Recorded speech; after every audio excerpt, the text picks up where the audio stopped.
Anyone who has an interest in disasters, or aviation history for that matter, has probably heard of the Munich air disaster of 1958.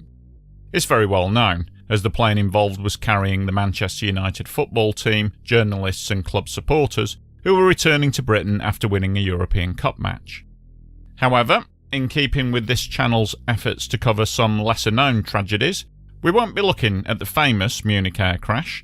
Instead, today's video looks at the other Munich air disaster, the one which occurred almost 3 years later and resulted in more fatalities, but which is a disaster that has been almost completely forgotten over the passing years. On December the 17th, 1960, a United States Air Force Convair C-131 Samaritan was prepping for a routine flight from Riem Airfield, located just outside the German city of Munich, bound for RAF Northolt in southern England. The Convair C-131 was a small twin-propeller military transport plane, able to be fitted out for small cargo or passenger flights.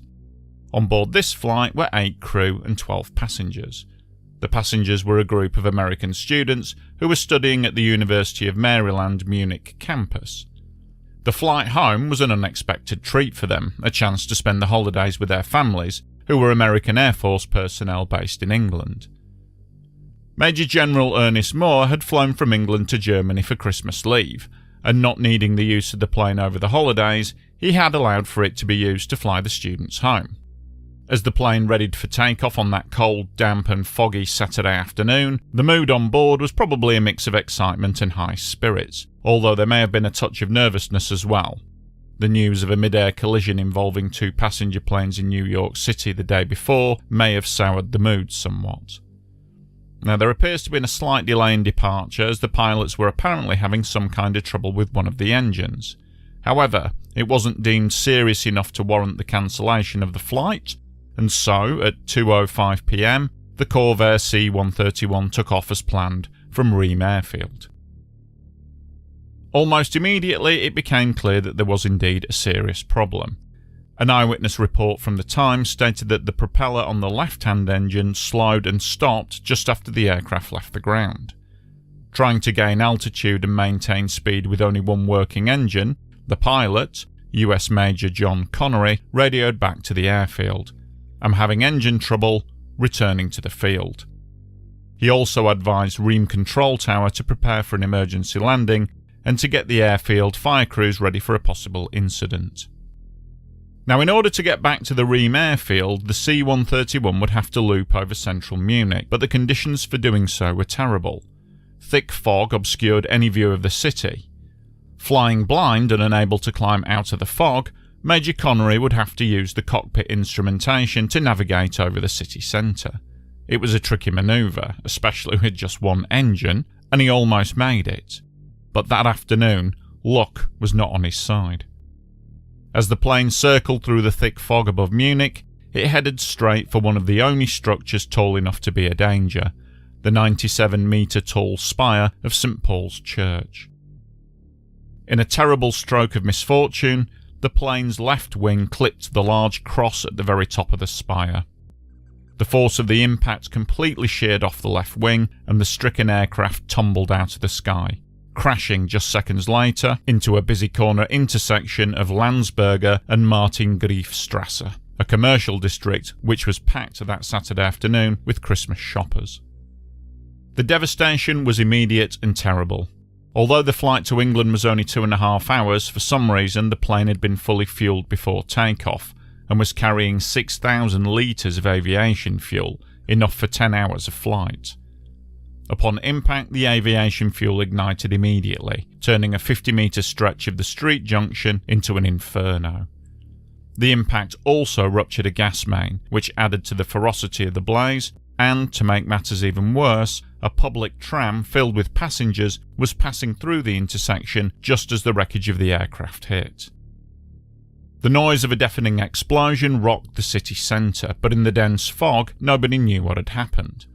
32-year-old police officer Heinrich Munzert got a call through on his radio at 2:10 PM, stating that a petrol station had exploded on Martin-Griefstrasse. Arriving at the scene a minute later, he was still none the wiser as to what had happened, as all he could see was a huge wall of black, billowing smoke and lots of fire. Then he saw through the flames that a tram was ablaze and burning people were laying in the road. He and his colleague grabbed the nearest victim and rushed them to the nearest hospital. It was all they could do until more help arrived. 5 minutes later, the first firefighting brigades arrived on scene. Again, due to the wall of flame and smoke and the whole area being on fire, nobody was sure what the cause of the inferno. There were reports of a tram on fire, but that did little to prepare the firemen for the sight that greeted them. Nonetheless, the fire around the tram was quickly brought under control, but unfortunately, it was already too late for the passengers. There was only one survivor from the rear tram car, 18-year-old Manfred Hoch, who was standing by the rear exit door. He was the last passenger to have boarded the tram. Hoch, late for a dancing class, had sprinted fast to catch the tram as it trundled along the street. He thought he was lucky, being able to jump on board before it picked up too much speed, but just moments later, it was hit by the falling wreckage. Hoch remembers a loud rumble, then a blast of heat so powerful that most of the passengers were rendered unconscious in an instant. Although the tram and everyone in it was ablaze, somehow Hoch managed to open the rear door and leap out. Totally on fire, Hoch managed to extinguish the flames on his body by rolling in the wet, slushy cobblestones and putting his wet coat over his head. He survived, but he was badly burned. Doctors later stated that he suffered severe burns over 40% of his body. As the fire crews brought the blaze under control, the telltale shape of the aircraft tail and wing became distinct, and the truth became apparent. This wasn't a petrol station that had exploded, or a tramcar fire. They were actually dealing with a plane crash. Fire crews from all over the city fought the blaze for the next 4 hours, finally putting out the last of the fires by around 6 p.m. The grim death toll was 52. All 20 people on board the plane had died, as well as 32 pedestrians and passengers. There were around another 20 or so victims hospitalised with serious burns. The mayor of Munich, Hans Vogel, was visibly moved at the sight of the devastation. He declared that it was one of the worst tragedies to have hit Munich in recent years, and it was made all the more poignant as just 2 days earlier the city council had held a meeting to get to grips with the problem of too many planes taking off and landing too close to the city centre. With all the air bases in the surrounding area, it's estimated that by 1960 there were around 1,000 flights a month which passed low over the city centre. With the gift of hindsight, it seems like this was an accident just waiting to happen. The burnt-out remains of the tramcar were covered in a tarpaulin and removed to a secluded location where the fire brigade had the grim task of removing and trying to identify the bodies. The final tasks of the Munich Fire Brigade were completed the following day.